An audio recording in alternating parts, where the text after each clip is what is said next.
Hérétique, épisode 42, avec Jonathan Bametz. Partie 1, le cancer de maman.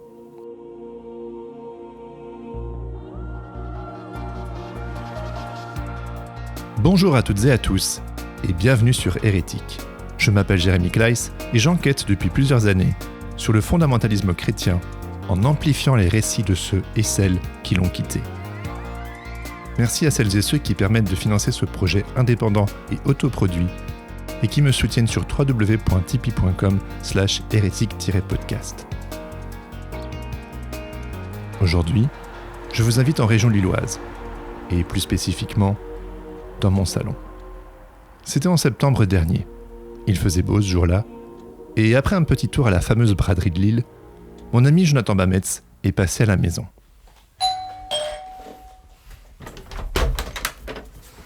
Hey, salut l'ami! Salut mec, ça va? Ça va et toi? Ouais, ça va. J'ai eu peur avec la braderie, je me suis dit ça va être une galère par chez lui, et au final ça va. Jonathan, c'est l'un de mes meilleurs amis.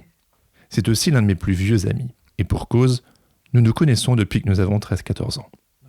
Et vous l'avez probablement deviné, c'est dans l'église que fréquentaient nos parents que nous nous sommes rencontrés. Compte tenu des nombreuses années passées dans ce contexte et de l'importance qu'a représenté cette communauté de foi dans nos parcours respectifs, revenir sur l'histoire de John, c'est évidemment revenir un peu sur la mienne, tant l'ancrage géographique et spirituel de ce récit est similaire.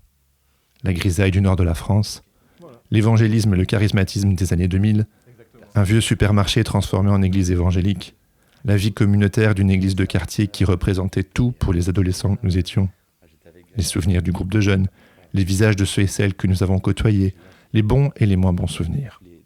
Se remémorer tout ça ensemble, ce n'est pas rien.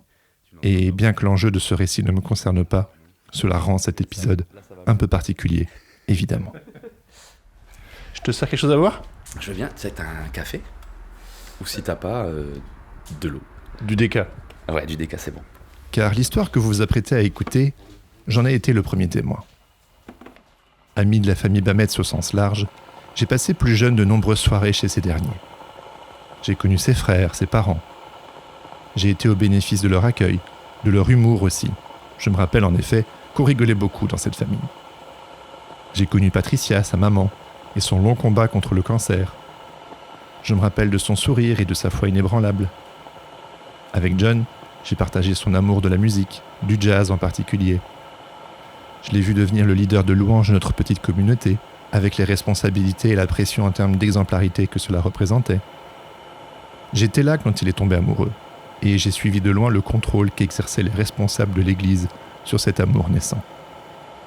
J'étais là quand ses parents ont divorcé et le tollé que cela avait représenté dans notre communauté. J'étais là lors des funérailles de sa maman et quand il s'est marié. J'ai suivi son déménagement aux Pays-Bas, les hauts et les bas de la vie d'adulte et les week-ends d'entre potes. Et puis, plus tardivement, ses doutes, ses questionnements, ses déceptions, sa déconstruction et son divorce houleux. Tout cela, j'en ai été témoin. Et c'est l'histoire que vous vous apprêtez à écouter. Un récit sensible, tendre et probablement plus courant qu'on ne l'imagine. Ouais. Bien dormi ? Non? non, mais ça va le faire. Ouais, je dois te dire que hier, j'ai pas vraiment pensé, parce qu'avec la braderie, tu sais, t'es dans un autre mood. Mais hier soir, une fois dans le lit, j'étais en mode ah, mais oui, c'est vrai, demain, il y a le podcast avec Jérém. Et là, un petit stress. T'as quel âge là ? J'ai eu 35 ans, le 3 septembre dernier. Est-ce que tu peux te décrire physiquement ? Physiquement? Oh, t'es dur.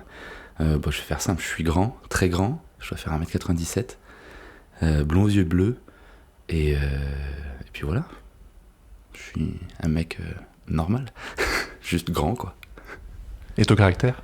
Caractère, je dirais, je suis quelqu'un de doux, et j'allais dire doux et gentil. Non mais ouais, je suis quelqu'un d'assez calme, assez calme. J'allais dire réservé, mais non, je suis pas réservé, j'aime bien parler aux gens. Mais ouais, calme.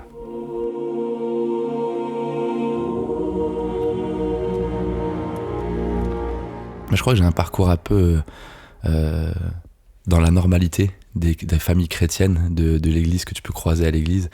Moi, je suis né dans une famille chrétienne évangélique. Donc ça veut dire qu'on allait à l'église tous les dimanches. Ça veut dire qu'on a reçu une éducation religieuse. Ça veut dire que les grandes questions de ce monde, elles étaient répondues au travers du prisme de la Bible et des enseignements de la Bible, de Jésus, de Dieu, etc. Donc mon enfance s'est très bien passée. Je suis né dans une famille on est 5 frères en tout. On a vécu des années dans un tout petit village. C'était trop bien, quoi. On était libres, on allait faire du vélo toute la journée. Enfin, c'était génial. Quand t'es petit, t'as l'impression que le monde t'appartient, tu vois. Parce que le monde est petit, en fait, quand t'es dans un petit village.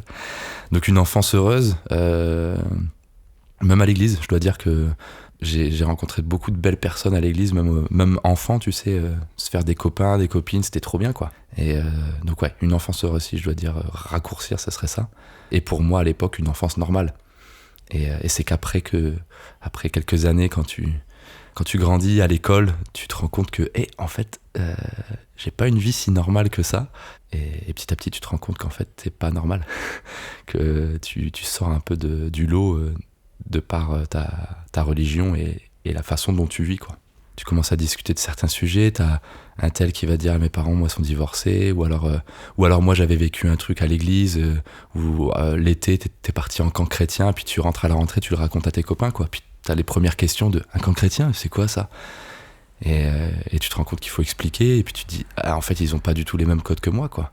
Alors j'ai jamais été quelqu'un qui parlait ouvertement de sa foi, j'ai toujours du mal avec ça. Même à l'église, quand on nous disait dimanche après-midi, on va au centre-ville parler de Jésus. Moi, j'étais déjà non, je rentre chez moi.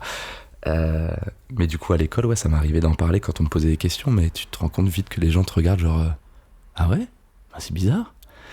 Mais j'ai toujours eu un retour respectueux des gens, des enfants et des copains, copines avec qui j'en parlais, mais j'en parlais pas beaucoup. Mais c'est un peu ça, quoi. L'idée, c'est ça. Tu te rends compte que petit à petit, tu te dis ah ouais, j'ai pas la même vie que tout le monde, en fait. Et j'ai pas la même éducation. C'était bizarre aussi. Répondre à certaines grandes questions de la vie par le prisme de la Bible, de la théorie de l'évolution, ou même des questions sur la famille. Qu'est-ce que c'est une famille selon Dieu? Mais alors qu'à l'école, tu vois plein de familles différentes, quoi. Monoparentales, homosexuelles, enfin, tu vois toutes sortes de familles. Et puis tu te rends compte que le prisme que tu as, il ferme un peu, quoi. Non, une famille, c'est ça. Un papa, une maman, mariés, pas de relation sexuelle avant le mariage, très codifié, tu sais. Quand tu rencontres quelqu'un, il faut prendre le temps, il faut que Dieu bénisse cette relation. Alors, Dieu l'a béni au travers du pasteur ou du responsable du groupe de jeunes qui t'encadre un peu, qui te dit « Ah, t'aimes bien celle-là, cette personne, celle-là », c'est horrible de dire ça. « T'aimes bien cette fille-là, on va prier, puis on va demander à Dieu de... » Tu vois, c'est un peu ça, quoi, des trucs de... Maintenant, quand j'en parle, je me dis « Ouais, c'était quand même fou, c'était un peu spécial. » Mais ouais, c'est ça que je veux dire. C'était comment ta relation avec tes frères? J'ai un frère jumeau, Mathias, et on est les 2 derniers. Donc au-dessus de nous, il y a Timothée, qui a 18 mois de différence avec nous, donc très proches tous les 3. Au-dessus, il y a Samuel, et encore au-dessus, tout en haut de la pyramide, il y a Greg. Et Sam et Greg, comme ils étaient beaucoup plus grands que nous, ils étaient là, mais c'était les grands frères, quoi. Mais sinon, une très bonne relation avec chacun de mes frères, c'était cool. Surtout avec Tim et Matt, comme on était plus jeunes, on a fait les 400 coups ensemble.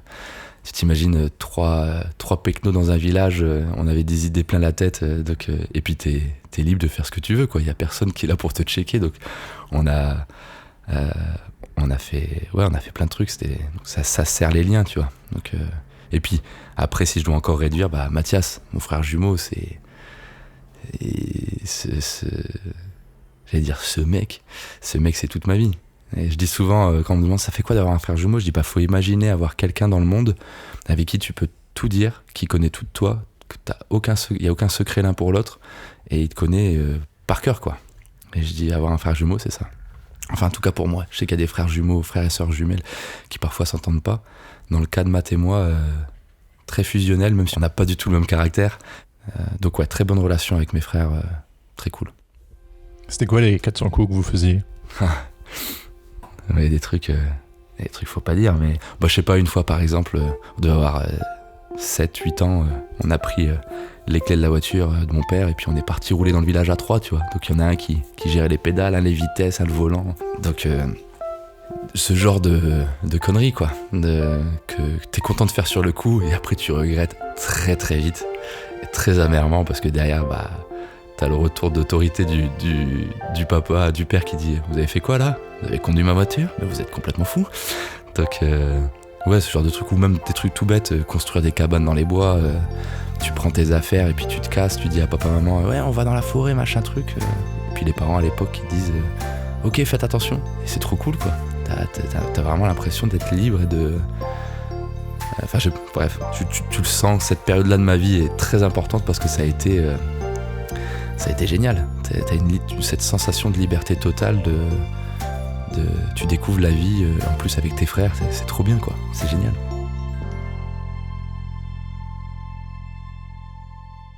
Tu peux me parler de tes parents ? Bah, des parents aimants, des parents qui ont toujours fait leur maximum pour qu'on soit bien. Que ce soit en termes d'amour qu'on reçoit ou même en termes de juste avoir de quoi se nourrir et de quoi s'habiller. Quand on était petit, c'était un peu compliqué. Mon papa était plusieurs années au chômage, donc il y a eu des périodes un peu hard où c'était un peu genre... mes parents nous disaient après, quand on était plus grands, des fois on savait pas ce qu'on allait manger le soir même, quoi. Et moi, il y avait toujours des personnes qui venaient déposer un petit panier à la porte, et puis... Ou alors nous, on allait dans un champ, le champ du fermier, prendre des patates pour juste rentrer à la maison puis manger, quoi. Donc une enfance, j'allais dire, pas pauvre, mais on a eu des grosses galères. Mais en même temps, on a tellement d'amour et tellement de...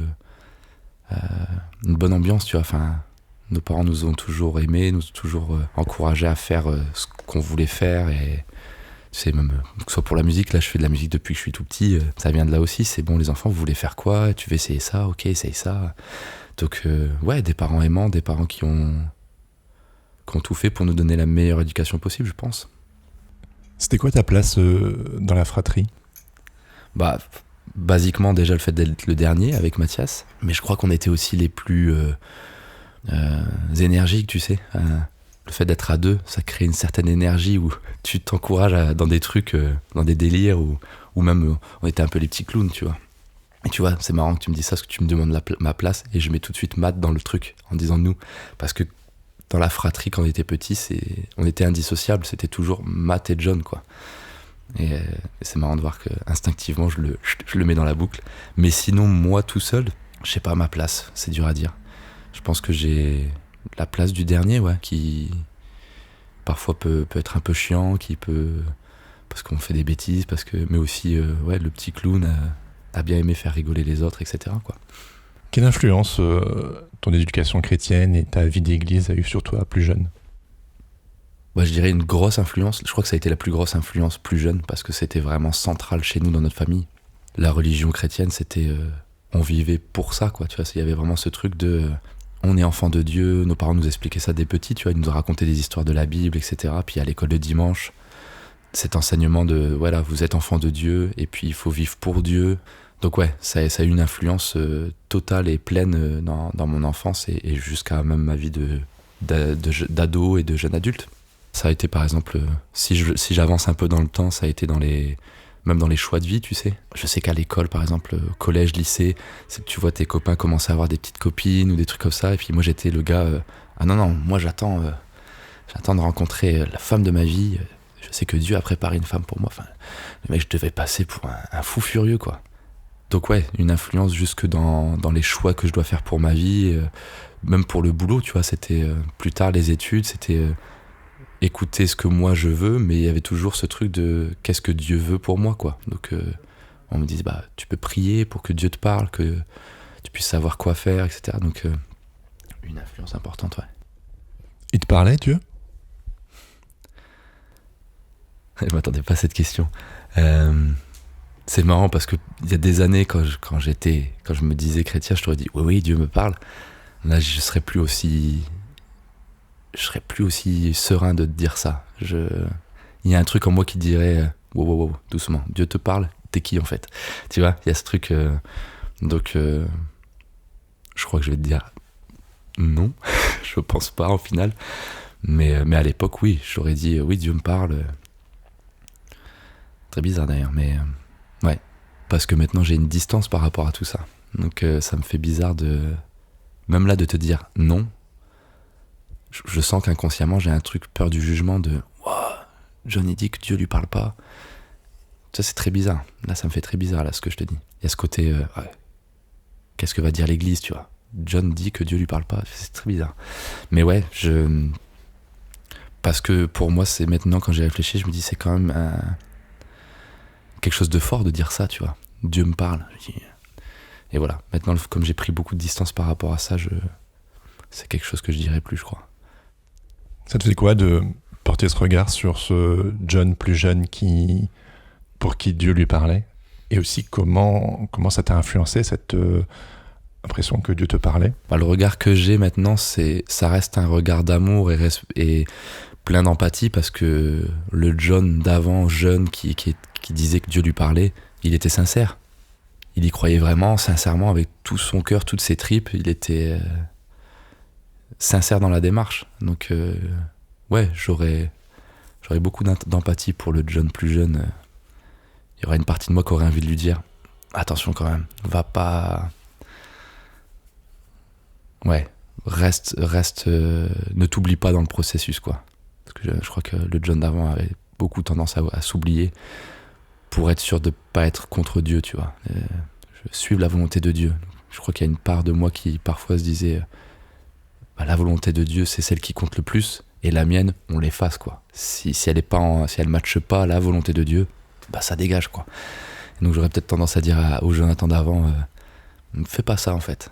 garde ce que t'as en toi, ce que tu penses être bon pour toi quand même, et puis trouve un meilleur équilibre peut-être. Mais voilà, ouais, je crois que j'aurais un regard empathique, ouais, avant tout. Tu lui demandais quoi à Dieu? Je lui demandais quoi à Dieu? Je pense que je lui demandais une direction, de manière générale, une direction pour ma vie. Qu'est-ce qu'il veut que je fasse? Qu'est-ce qu'il veut que où il veut que j'aille aussi, tu sais, en grandissant, tu quittes après la maison familiale. En plus, dans mon cas, j'ai fait les trucs dans les règles de l'église, entre guillemets, où c'était, tu rencontres quelqu'un, tu te maries, et après seulement tu quittes le nid familial pour aller créer une nouvelle famille avec la personne avec qui tu t'es marié, quoi. Moi, j'ai vraiment suivi ce process-là. Ouais, donc je lui demandais des directions de vie, je crois. Dès que j'avais une grosse décision à prendre, que ce soit pour les études ou pour le boulot, ou au fur et à mesure de ma vie, c'était ça. C'était, je vais prendre du temps pour prier, et puis je vais essayer d'entendre la voix de Dieu et essayer de voir ce que Dieu a à me dire sur tel et tel sujet, quoi.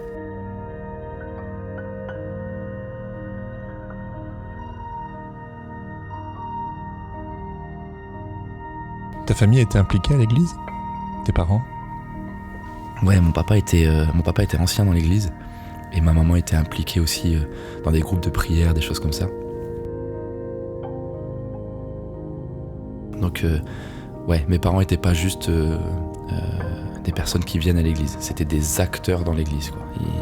Très actifs dans différents domaines, différents types de réunions, différents types d'événements.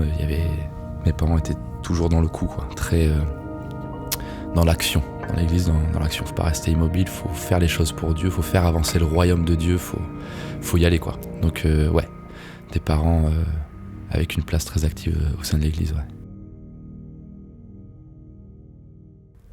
Ça te faisait quoi, toi, en tant que fils d'un couple de parents très impliqués à l'église? Je crois qu'il y avait une sorte de normalité, même si parfois il y avait une sorte de pression aussi. J'ai toujours senti que on voyait notre famille comme c'est la famille chrétienne, pas la famille parfaite parce que ça fait présomptueux de dire ça, mais tu comprends un peu ce que je veux dire. On a grandi dans le même milieu et même dans les mêmes églises parfois, mais ouais, un côté peut-être une petite pression quand même.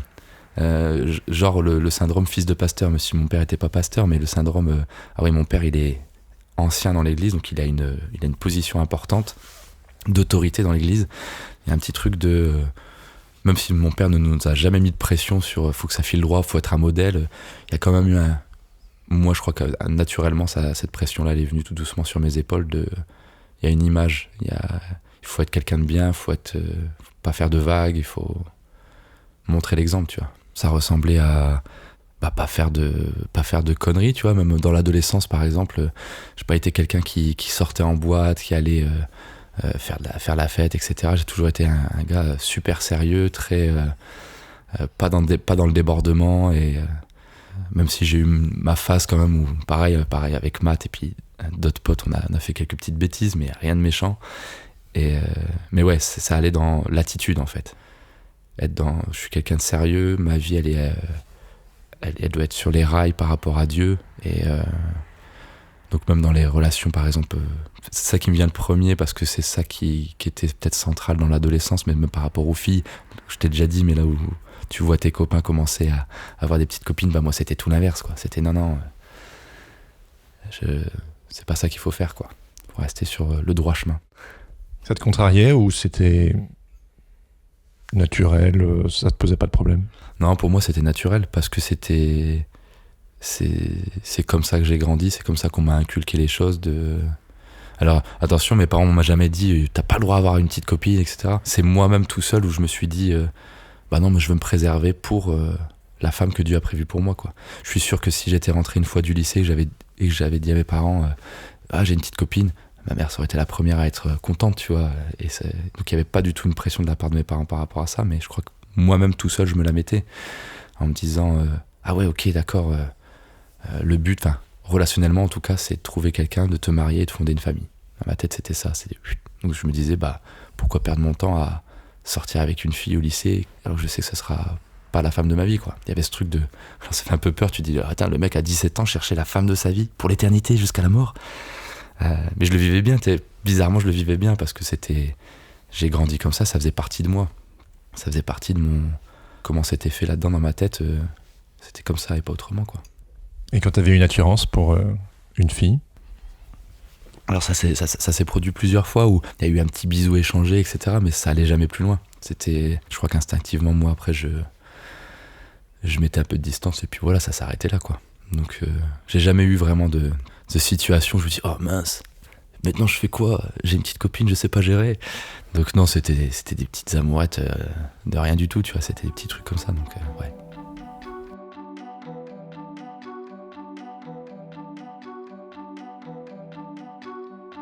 Par la suite, avec ta famille, vous avez déménagé dans le Nord.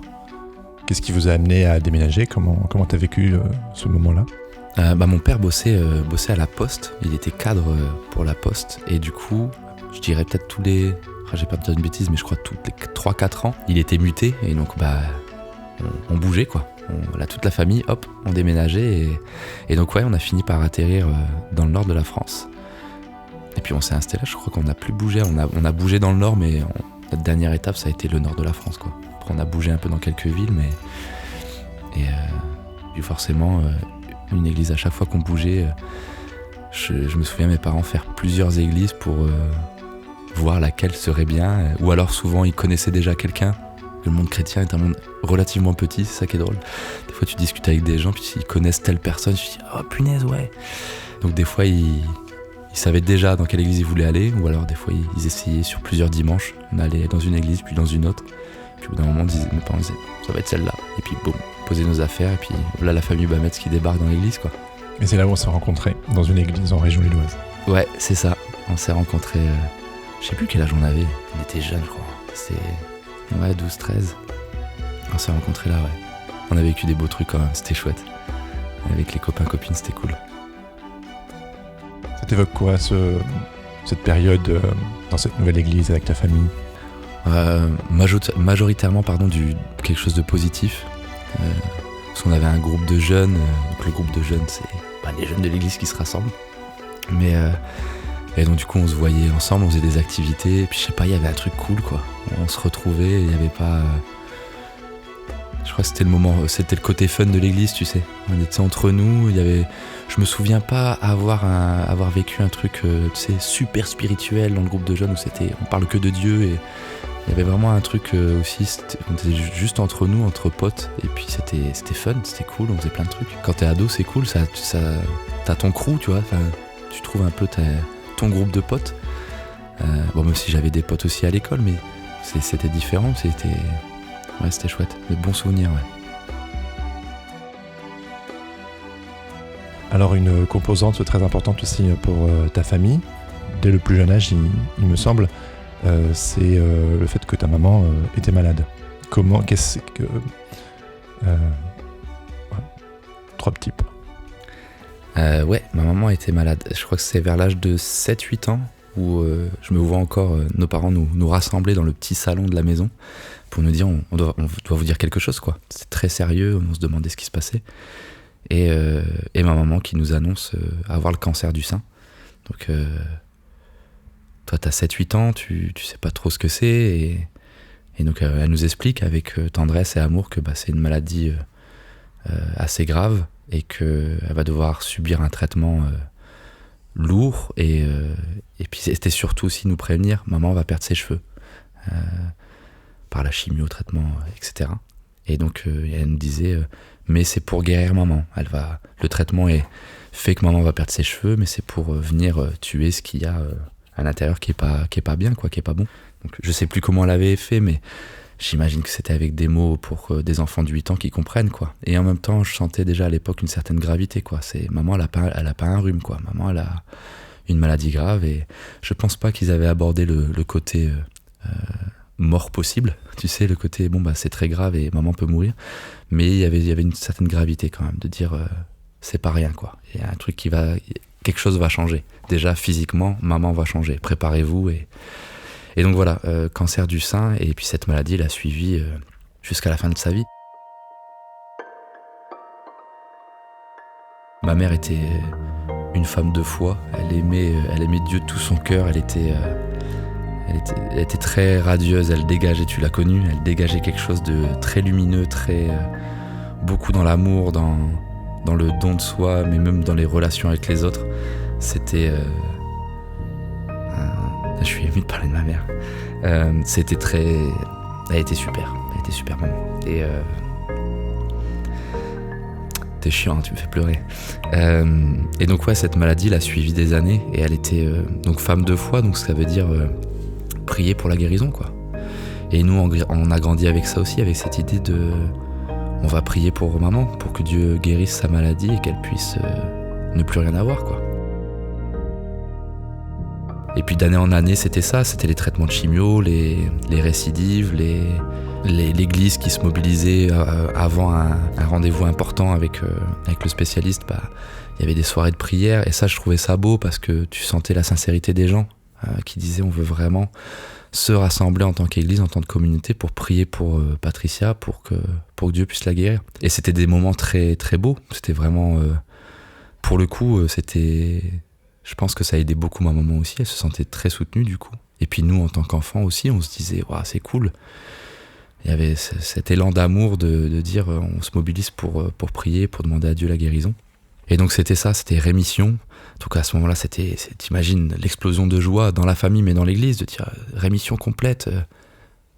Patricia est libérée du cancer, c'est trop bien, quoi. Donc pour nous, c'était... déjà humainement, c'était la folie, quoi. On se disait trop bien. Parce qu'en grandissant, toi en tant qu'enfant, tu te rends compte que, ah ouais, en fait, elle peut mourir, quoi. Je peux perdre ma mère. Donc il y avait cette joie immense de dire maman est guérie, c'est trop bien. Et puis en tant que chrétien, de dire Dieu est grand, quoi. Dieu a guéri et c'est trop cool.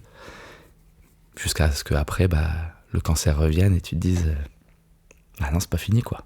Donc bon, ce combat qui a duré des années, mais ma mère qui a toujours été... je pense je crois ce qui m'aura toujours étonné, c'est que je l'ai jamais vue défaillir dans sa foi. Tu sais, je me disais, mais t'as une maladie comme ça, tu crois que Dieu t'a guéri, et puis ça revient, et puis ça repart, ça revient. Enfin, il y a un effet yo-yo, je me dis, ça devait être horrible pour elle à vivre. J'ai un souvenir d'elle toujours dans le... très joyeuse, très solaire, et puis toujours dans le combat, qui se laisse pas aller, qui continue sa vie, mais même aussi sa vie avec Dieu, sa relation avec Dieu, ça... Ouais, je crois que ma mère a toujours été un modèle de combativité, de dire la vie elle est dure, mais on avance, quoi.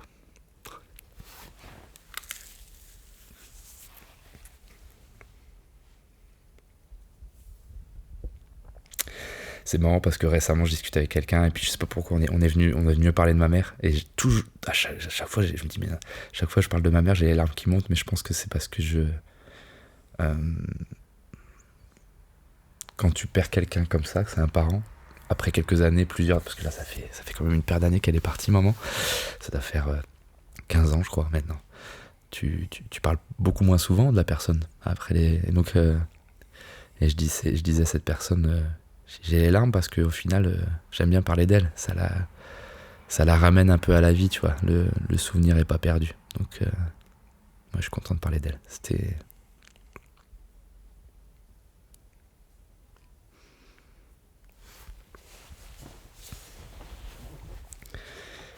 Ouais, donc maman qui traverse ça. Et nous, en tant que famille, ça a été...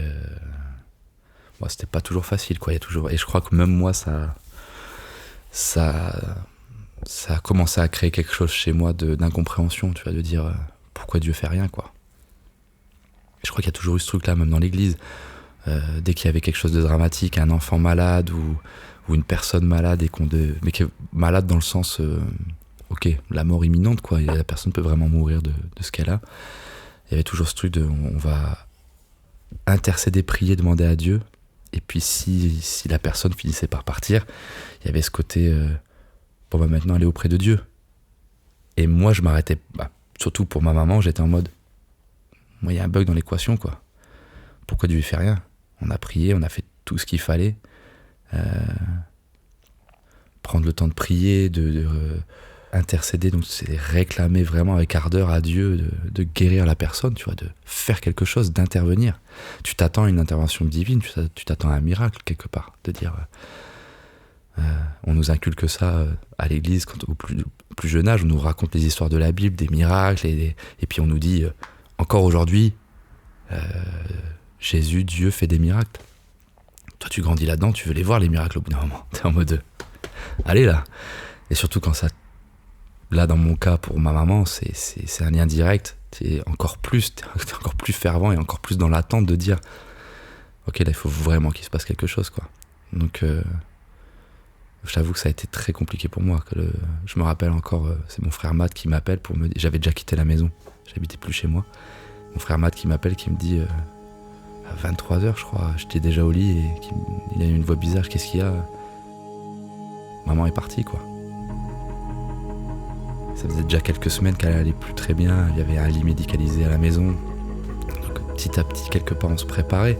Mais ça, quand ça tombe dessus comme ça, surtout quand t'as grandi dans l'univers, le monde chrétien, et quand tu t'attends à un miracle, tu t'attends au miracle jusqu'au bout, quoi. Donc quelque part, je pense que tu te prépares jamais à la perte de quelqu'un. Parce que jusqu'à la fin, je priais Dieu, je demandais à Dieu de guérir ma mère, tu vois. Donc même si les faits me montraient que c'est vraiment la fin, en fait. Il y a quelques semaines avant, tu pouvais voir que ma maman n'allait vraiment pas bien et que ça allait vers la fin de sa vie.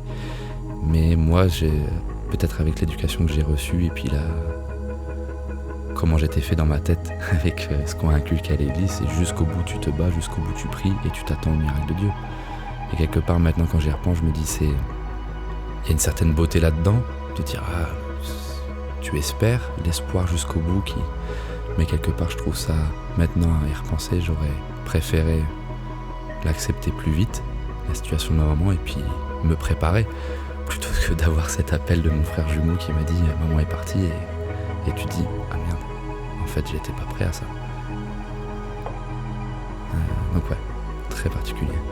Je pense que déjà là il y a commencé à y avoir une petite cassure, tu vois, un petit truc alors c'est bizarre parce que je suis quelqu'un de très calme, je m'énerve pas facilement, faut vraiment y aller pour m'énerver. Mais là je sentais que ça commençait à monter un peu par rapport à Dieu, tu vois, de dire bon bah ça Dieu là, il y a un petit caillou qui est là, quoi. Ça va pas, je comprends pas ce qui se passe. Tu fais ton deuil comme tu peux, mais il y a de la compréhension et puis des questions, quoi, de dire ok. De pas comprendre pourquoi, malgré tout ce qu'on a fait, les prières, etc. Alors, ça fait un peu nul de dire ça parce que je sais très bien que c'est pas le monde des bisounours, quoi. Les gens sont malades, les gens meurent et c'est normal, ça fait partie de la vie. Mais dans le cas de ma maman, il y avait ce truc, je crois que comme elle aussi dégageait cette foi intense et ce truc de je crois que je suis guéri, je déclare que je suis guéri, tu rentres dans le truc, tu te dis mais ouais, je veux y croire aussi, quoi. Donc bon, c'est là où le bas blesse et tu te dis au final c'est comme pour tout le monde, quoi. T'es malade, t'as un cancer, c'est généralisé, au final personne peut rien faire, même Dieu peut rien faire, tu vois. Enfin, c'est juste une maladie qui bouffe ton corps et puis bon, bah, tu finis par malheureusement mourir. Donc il y a une sorte de retour à la réalité, tu vois, de redescendre sur Terre et puis de dire ça arrive à tout le monde, ça m'arrivera peut-être à moi aussi et faut l'accepter, quoi. Comment t'as vécu ce retour à la réalité et comment t'as fait pour dealer avec ces questions, ces incompréhensions? Je crois que si je veux être honnête avec moi, j'ai pas fait le deuil que j'aurais dû faire. Je pense que j'ai juste gardé ça un peu au fond de moi et puis je l'ai rangé quelque part, quoi. J'ai perdu ma maman, c'est dur, mais je crois que j'ai vite embrayé sur faut continuer, quoi. Le monde continue, quoi. Ça m'avait marqué, ça aussi. C'est à l'enterrement, forcément il y avait beaucoup de monde de l'église et c'était vraiment un beau moment, c'était vraiment chouette. Les gens témoignaient beaucoup d'amour et d'empathie et c'était très beau, c'était très bien. Mais toi après tu rentres chez toi et puis toi tu continues à être dans ton deuil et puis tu vois que les gens à côté, c'est normal, reprennent leur vie, quoi. Donc je pense qu'au bout d'un moment tu ranges le truc et tu te dis moi aussi je vais reprendre ma vie. Et puis voilà, quoi. Donc comment j'ai dealé avec ça, je pense que maintenant que j'y pense, j'aurais dû peut-être prendre un peu plus de temps pour gérer ça. Mais au final, à l'époque, c'était la vie continue, on avance, quoi. Et je crois que cette cassure qui s'est faite dans ma relation avec Dieu par rapport au décès de ma mère, je crois que j'ai mis un petit truc dessus, quoi. Je suis on va continuer à être... je vais continuer à vivre ma vie. Et donc, vivre ma vie de chrétien aussi. Et puis voilà, quoi. Tu regardes pas trop le petit crack qu'il y a, quoi. Ton deuil est ressorti à un autre moment, plus tard? Ouais, je pense dans les moments difficiles que j'ai pu avoir après. Ce truc ça ressort parce que ta mère te manque, tu vois. Ça m'arrive encore maintenant quand je vis un truc, que ce soit super positif ou super négatif, où tu te dis j'aimerais bien que maman elle soit là, quoi. J'aimerais bien lui raconter. Il y a ce truc. Donc, et là tu te dis ah ouais. Mais je pense qu'après ça fait partie de la vie que tu as quand tu as perdu un membre cher de ta famille. C'est que la personne te manque toujours à un moment donné. Et puis, donc le deuil après, c'est comme là, tu vois, quand je parle de ma maman, il y a tout de suite la larme qui monte. Et des fois, je me dis, c'est normal ou pas? Puis je me dis, peut-être que, est-ce que c'est parce que mon deuil n'est pas encore fait totalement, ou c'est juste, non, tu parles de quelqu'un qui t'est très cher, donc il y a la petite larme. Puis je me rends compte que ça fait des années que j'ai pas parlé de ma maman. Parce que ta vie continue, et puis voilà, quoi. Donc c'est vrai que de reparler d'elle comme ça, tu te remets un peu dedans et tu te dis, ah ouais, ça fait longtemps que j'avais pas prononcé son prénom, ça fait longtemps que j'avais pas parlé de qui elle était. Mais je pense que ça c'est normal, c'est le cas pour tout le monde. La personne est partie et forcément tu parles un peu moins d'elle au fur et à mesure des années, quoi. Donc là c'est cool d'en parler un peu, c'est chouette.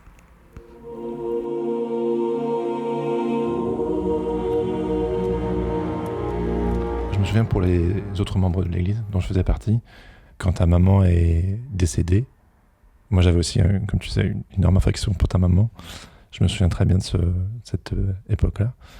Je me souviens qu'il y avait une forme d'incompréhension également de la part de la communauté de Patricia. Elle pouvait pas mourir. Elle était censée guérir. Il y a eu des miracles. Comment t'as vécu le fait qu'on projette ça sur elle? Je crois qu'à l'époque je le comprenais parce que, comme je te le disais, elle dégageait tellement quelque chose de fort par rapport à sa foi. C'était connu de tout le monde à l'église que Patricia, c'est une femme de foi, elle était fervente dans ce qu'elle vivait avec Dieu. Donc je pense que je comprenais du coup cette incompréhension, parce que je la vivais aussi, j'étais aussi moi dans ce truc-là, je comprends pas pourquoi. Mais je pense que pour les autres c'était la même chose. Elle dégageait tellement quelque chose de fort par rapport à ça, que ouais, je comprends que les gens tombent un peu de haut aussi en apprenant que c'est pas que ça a pas suffi, mais je sais même pas comment traduire ça, mais ce truc de mince, malgré tout elle est partie, quoi. Puis je pense que ouais, pour ce qui est de moi, je pense que il y avait un truc de mince, Dieu là, qu'est-ce que tu fais? Ça aurait été un super témoignage qu'elle soit guérie totalement. Voilà. Là, t'as une histoire en or pour témoigner après, tu sais, de dire Dieu est grand, il fait des miracles encore aujourd'hui. Je me rappelle avoir pensé ça en mode mince, t'as loupé le coche, Dieu, là, t'aurais pu utiliser un bon truc pour pour témoigner aux autres et puis raconter les miracles que Dieu fait, quoi. Donc, voilà. Ça va? Ouais, ça va. Ouais. Ça va. À suivre.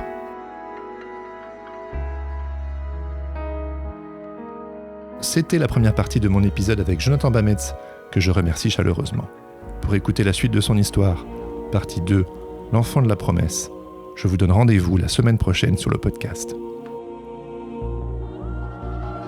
Si vous avez aimé cet épisode, je vous invite à le partager et à en parler autour de vous. Vous pouvez aussi mettre des étoiles et des commentaires dans votre application de podcast. C'est très important pour la découvrabilité de cette série. Mais le mieux, c'est encore que vous m'aidiez à produire le podcast en me soutenant financièrement sur Tipeee. Les contributions démarrent à 5 € par mois et cela fait toute la différence pour moi. Pour ce faire, rendez-vous sur www.tipeee.com/hérétique-podcast. Merci. Hérétique est un podcast de Jérémy Kleiss et l'habillage sonore et la musique sont de Michael Vigneron. Sur ce, je vous dis à lundi prochain pour la suite de cette histoire. À bientôt et surtout n'oubliez pas, on est toujours l'hérétique de quelqu'un. Ciao ciao.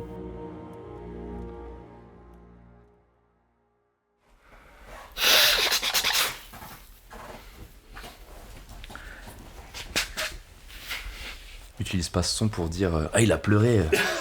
Alors tu es très ému, Jonathan.